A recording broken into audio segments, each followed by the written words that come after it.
baafadhe siyaamaneeti naftiif fuula duraatiif sibiiladhe ati garuu jaalala wallaaltee na dagatte waa durii gowwummaa qiyyaasa maasii farkee jaalalaan qabuun dagaraa sitti baafadhe siyaamaneetti duskannoo jiruutiif sibiiladhe ati garuu namattuu nallakooyne na guffatte waadri gowwummaa qiyyaasa maasii farkee waadri gowwummaa qiyyaasa maasii farkee sirriitti naaf godawaa miiliin sobamu anaan godawaa namuun amanu hariyaatu kana na goote hamaaliyyaa hagumaaf murteeffachuu turra naa wayyaa.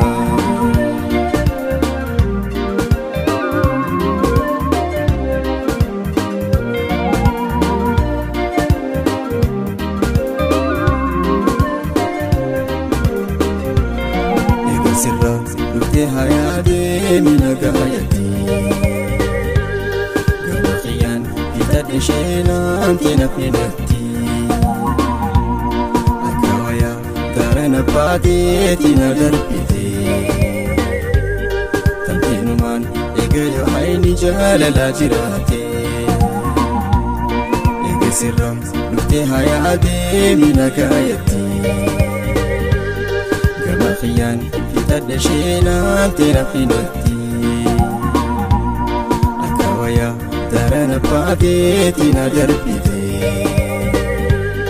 tamteenumaan eegayoo hayni jaalalaa jiraate.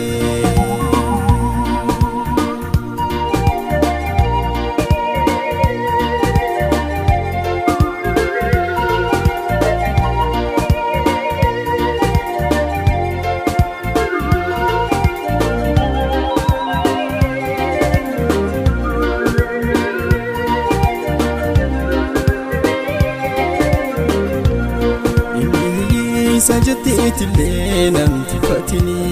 hiyyummaan qabu jahan fayyaatiin qabaani yoo rabbiin je'e kaayyotootti sumaan gahaa lubbuun jiraadhu carraa qadheetiin keessa bahaa inni hiyyee sajjatteetillee namti fatini hiyyummaan qabu jahan fayyaatiin qabaani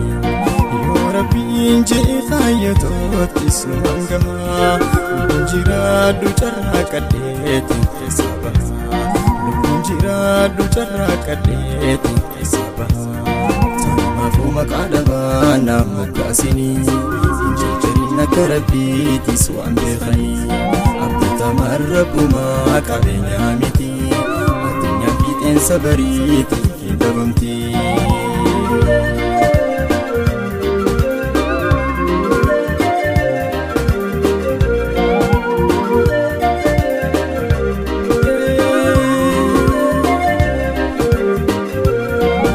Sirra lukee hayaadee minagaayati gama xiyyaan hidhadhe sheenaamtee nafnidhatti akka wayaa gaarana baateeti na darbite tamteenumaan eegayoo hayni jaalalaa jiraate eega sirra lukee hayaadee minagaayati